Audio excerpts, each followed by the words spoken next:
तो आज हम लोग जो डिस्कस कर रहे हैं एबनॉर्मल मोलर मास के बारे में, एनसीईआरटी का हेडिंग है।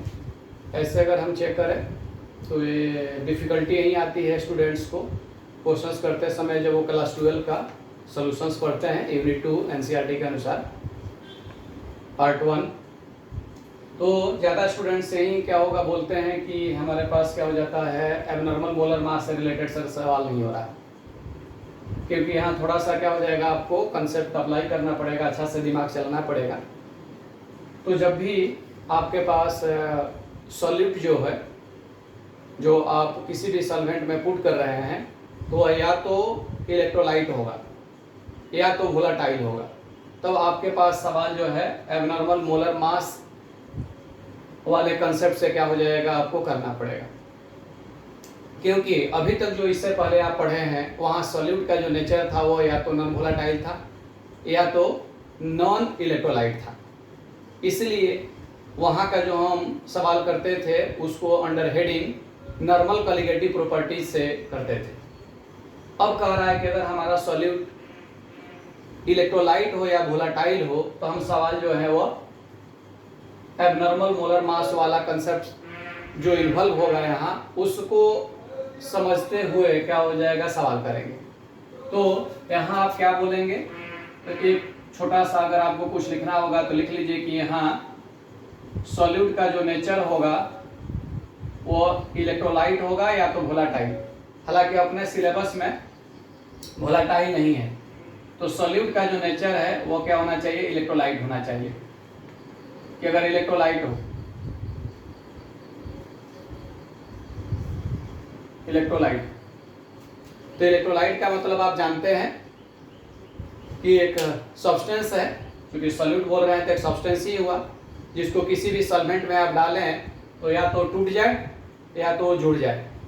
तो इलेक्ट्रोलाइट होगा जब आप किसी भी इसको सॉल्वेंट में आप पुट करेंगे तो क्या हो जाएगा, या तो ये डिसोसिएट हो जाएगा या तो एसोसिएट हो जाएगा किसी भी सॉल्वेंट में डालने के बाद। तो डिसोसिएशन हो जाए सब्सटेंस का या तो एसोसिएशन हो जाए किसी भी सॉल्वेंट में डालने के बाद। यहाँ आपका सॉल्वेंट है, किसी भी सॉल्वेंट में आपने डाल दिया सॉल्वेंट में, तो वो सब्सटेंस या तो टूट जाए या तो जुड़ जाए, तो आप बोलेंगे कि वह इलेक्ट्रोलाइट है। तब कह रहा है कि अगर हमारे पास अब सवाल अगर करने होंगे कॉलिगेटिव प्रॉपर्टी से रिलेटेड, तब आपको वांट ऑफ फैक्टर का हेल्प लेना पड़ेगा। तो कहता है कि वांट ऑफ फैक्टर है कैसे, डिफाइन कैसे होगा। तो वांट ऑफ फैक्टर्स को हम डिनोट करते हैं आयोटा से। तो आप यहाँ वांट ऑफ फैक्टर्स को लिख लें कि वांट ऑफ फैक्टर से आप सवाल करेंगे। तो वांट ऑफ फैक्टर को आप डिनोट कैसे करेंगे, आयोटा से।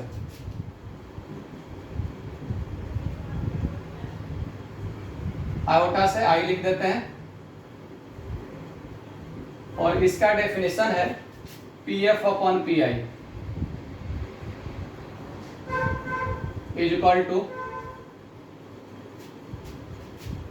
Abnormal colligative properties, abnormal colligative properties divided by normal colligative property.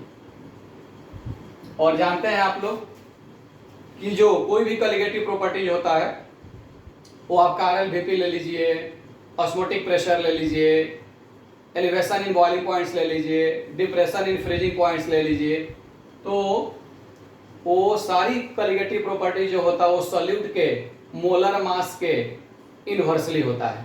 तो इसलिए आपके बुक्स में एनसीईआरटी में लिखा हुआ है आयोटा का डेफिनेशन आपको यहाँ normal molar mass, normal molar mass जो आप जानते हैं divided by abnormal molar mass,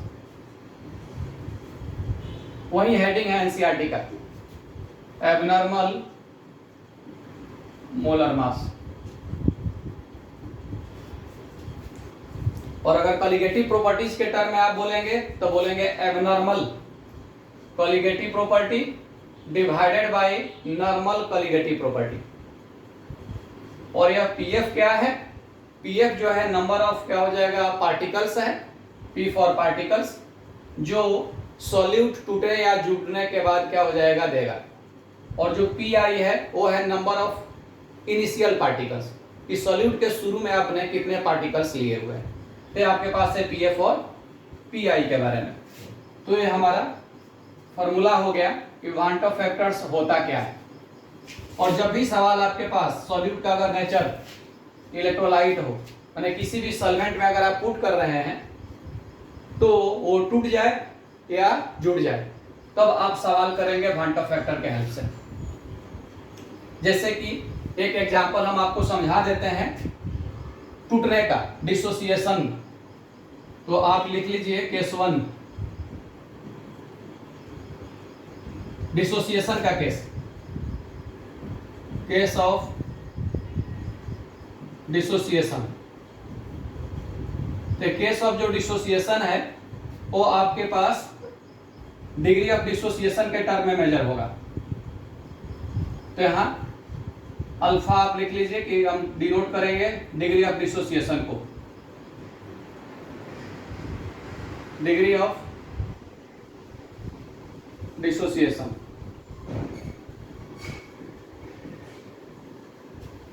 तो आप डिग्री ऑफ डिसोसिएशन जानते हैं कि डिग्री ऑफ डिसोसिएशन क्या होता है? ए फ्रैक्शन होता है आपके पास जो भी पार्टिकल्स लिए हुए हैं वो कितना परसेंट टूट गया, उसी को हम मेजर करते हैं डिग्री ऑफ डिसोसिएशन के टर्म में। तो ये जो अल्फा जो होता है हम डिनोट करेंगे डिग्री ऑफ डिसोसिएशन को अल्फा से। ये अगर 100% डिसोसिएशन हो गया तो अल्फा हम 1 लेते हैं, और जब टूटा ही नहीं तो अल्फा की वैल्यू 0। अदरवाइज जब भी आप कोई क्वेश्चंस करेंगे तो अल्फा की वैल्यू 0 से 1 के बीच में होगा। तो एक एग्जांपल से समझ लीजिए आप लोग कि वो एग्जांपल क्या है। तो इलेक्ट्रोलाइट में हम वीक इलेक्ट्रोलाइट ले रहे हैं। तो वीक इलेक्ट्रोलाइट का एग्जांपल है आपका वीक एसिड, जैसे कि most common CH series COOH की बात होती है, इसको हम एसिटिक एसिड बोलते हैं। आप क्या करें, इसको किसी भी सॉल्वेंट में डाल दें, जैसे एज फॉर एग्जांपल हमने वाटर सॉल्वेंट में इसको पुट कर लिया। तो आप जानते हैं कि ये वीक इलेक्ट्रोलाइट है, टूट जाता है। तो CH सीरीज COO निगेटिव में और फिर H+ में ये टूटेगा। एक्वस का मतलब हुआ वाटर है, जो सॉल्वेंट लिए हैं। तो ऐसा भी होगा कि दोनों क्या हो जाएगा, जुड़ के वापस भी आ जाएगा, क्योंकि वीक इलेक्ट्रोलाइट है। आप जानते हैं CH सीरीज COOH। तो एज इन इक्विलिब्रियम में जिस तरह से आप डिस्कस करते हैं उसी जैसा आप यहाँ डिस्कस कर लीजिए कि अगर शुरू में t = 0 में चेक करिए कि इसके कितने नंबर ऑफ पार्टिकल्स हैं। तो कितने नंबर ऑफ पार्टिकल्स हैं, यहाँ जो भी है 1 लिखा हुआ है, तो 1 पार्टिकल, या मोल्स के भी टर्म में आप बोलेंगे तो मोल्स और पार्टिकल्स प्रोपोर्शनल होंगे। तो यहाँ 1 है, तो आपने क्या हो जाएगा 1 अगर है। अदरवाइज कहें कि इसकी कंसंट्रेशन के टर्म में आप बात कर लें, तो कंसंट्रेशन के टर्म में अगर आप इसको लिखना चाहें तो C आप लिख दीजिए, जिस तरह से हम इक्विलिब्रियम में लिखते थे। तो हम इक्विलिब्रियम वाला ही नोटेशन यूज कर रहे हैं, क्योंकि कंसंट्रेशन अगर आपको मालूम होगा तो उससे आपको मोल निकल जाएगा, और मोल से फिर पार्टिकल निकल जाएगा, मतलब ये सब प्रोपोर्शनल है आपस में। और चूंकि जब आयोटा आप निकालिएगा तो आप रेशियो से निकाल रहे हैं, तो कंसंट्रेशन का रेशियो कहिए, मोल का रेशियो कहिए, पार्टिकल्स का रेशियो कहिए, वो क्या हो जाएगा, रिजल्ट एक ही जैसा आएगा। तो ये आपने C बोल दिया, जिस तरह से हम इक्विलिब्रियम में सवाल करते थे। तो आपका शुरू में कुछ नहीं क्या होगा, टूट के मिला है, तो भी आपके पास क्या हो गया 0। अब क्या होगा जब T = जब डिसोसिएशन के बाद जब कुछ टूट गया, तो टूटने को आप किस में मेजर कर रहे हैं, डिग्री ऑफ डिसोसिएशन के टर्म में। तो था कितना C, तो इसके 1 मोल से आप कहिए कि कितना टूट गया है, वो C∝ टूट गया। तो है कितना C और टूट कितना गया C∝। तो 1 मोल से देखिए कितना टूटा C∝। तो जो प्रोडक्ट अगर देखिएगा तो CH3 COO निगेटिव एक्वस भी यहाँ 1 ही है। तो जो भी आपके पास रिएक्टेंट और प्रोडक्ट्स बोल लीजिए यहाँ, तो जो टूटेगा वो क्या हो जाएगा, रिएक्टेंट के जो मोल्स के प्रोपोर्शनल में, और जो बनेगा भी वो प्रोडक्ट्स के क्या हो जाएगा, मोल के प्रोपोर्शनल में। तो CH3COOH का 1 मोल टूटा तो CH3COO नेगेटिव का भी 1 मोल बना। तो 1 मोल से टूटा कितना, C अल्फा। तो बनेगा कितना इसके 1 मोल से, C अल्फा। उसी जैसा H प्लस के लिए भी बात करिएगा तो यहाँ क्या है, 1 है। तो इसके 1 मोल से टूटा कितना, C अल्फा। तो H प्लस भी 1 ही मोल बन रहा है। तो आप यहां लिखिएगा C अल्फा। देखिए जैसा कि आप लोग जान रहे हैं इक्विलिब्रियम के समय से कि अगर यहाँ आपको सपोज करें कि कोई ऐसा एक सॉल्यूट हो जाता जिसमें आपको H प्लस यहाँ ट्वाइस करके आता और यहाँ 1 ही रहता, तब आप क्या करते, ये जो H प्लस के सामने जो आप यहाँ भी C अल्फा लिखे हैं वो आपको क्या करना होता, ट्वाइस लिखना होता। वो क्या होगा, यहाँ जो बैलेंसिंग कोफिशिएंट है, स्टोइकोमेट्रिक कोफिशिएंट है, उसके क्या होगा, प्रोपोर्शनल में आप क्या करेंगे, रिएक्टेंट से आप जो क्वांटिटी टूटेगा उसको आप लिखेंगे और वही नंबर ऑफ मोल्स के ही टर्म में जो प्रोडक्ट्स बनेगा उसको आप लिखेंगे। ये ध्यान में आप रखेंगे। हालांकि मुझे मालूम है कि आप 11 क्लासेस से करते आ रहे हैं तो इसलिए कोई नई बात नहीं है। अब आपके पास यहाँ कह रहा है कि आयोटा बताइए, तब आयोटा क्या होगा, सिंपली बता लीजिए कि आयोटा क्या होगा, PF अपॉन PI। तो PF आप कह रहे हैं फाइनल पार्टिकल्स आफ्टर डिसोसिएशन या एसोसिएशंस का जो नंबर है वो बताना है। तो मैंने पहले ही बोला कि आपको कंसंट्रेशन के टर्म में कहिए या नंबर ऑफ मोल्स के टर्म में कहिए या पार्टिकल्स के टर्म में कहिए, वो आप इजीली फाइंड आउट कर सकते हैं। तो हम लोग क्या होगा, इसको कंसंट्रेशन के ही टर्म में कर लें तो आपको मिल जाएगा टूटने के बाद, फाइनल का मतलब टूटने या जुड़ने के बाद। तो ए भी है आपके पास, ए भी है और ए भी है। तो इसलिए टोटल कितने हो गए, C minus C alpha plus C alpha और ये आपका रह गया C अल्फा, क्योंकि ये तो कंसंट्रेशन के टर्म में आप लिख रहे हैं। क्योंकि जहां इसको वॉल्यूम से मल्टीप्लाई कर दीजिएगा तो नंबर ऑफ क्या हो जाएगा, मोल्स निकल जाएगा, और उसको एवोगाड्रोस नंबर से मल्टीप्लाई करिएगा तो क्या हो जाएगा, पार्टिकल्स निकल जाएगा। तो आएगा वही, क्योंकि आपका रेशियो लेके चल रहा है।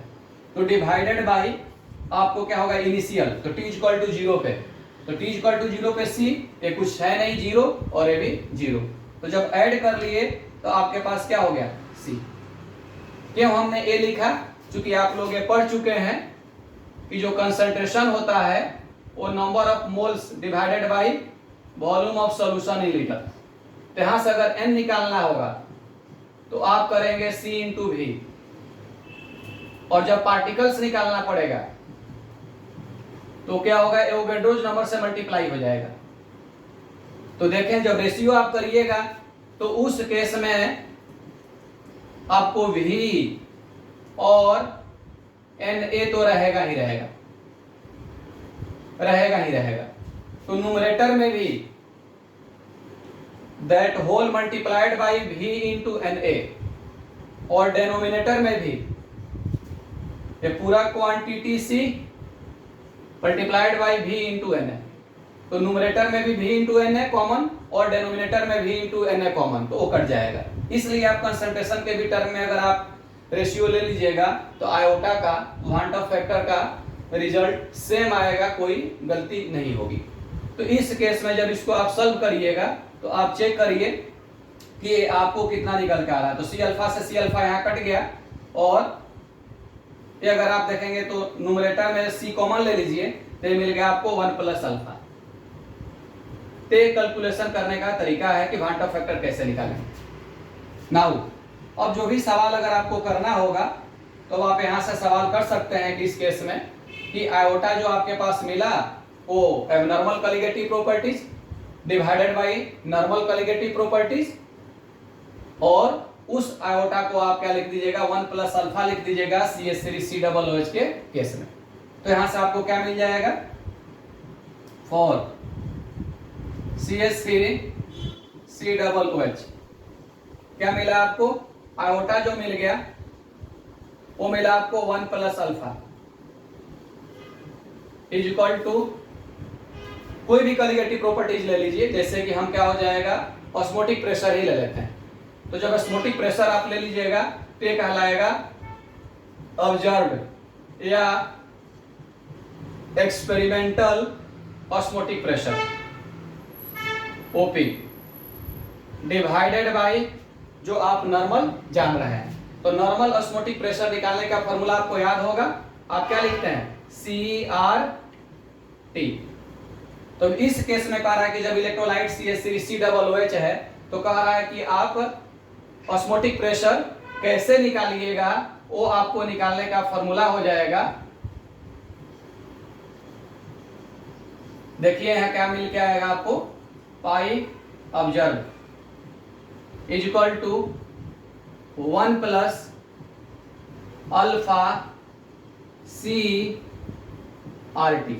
क्योंकि आप ऑलरेडी जानते हैं कि हमारे पास अगर ऑब्जर्व माने एबनॉर्मल कॉलिगेटिव प्रॉपर्टी निकालना होगा तो ये हमारा नॉर्मल कॉलिगेटिव प्रॉपर्टी जो पढ़ते हैं उसका आयोटा टाइम्स हो जाएगा। तो ये आयोटा टाइम्स हो गया, मतलब यही आपको CH3COOH के केस में 1 प्लस अल्फा को आप लिख रहे थे आयोटा, और दैट विल बी CRT। तो इस पे हम क्या हो जाएगा, क्वेश्चन जो है अगली लेक्चर में आपको लोड कर देंगे।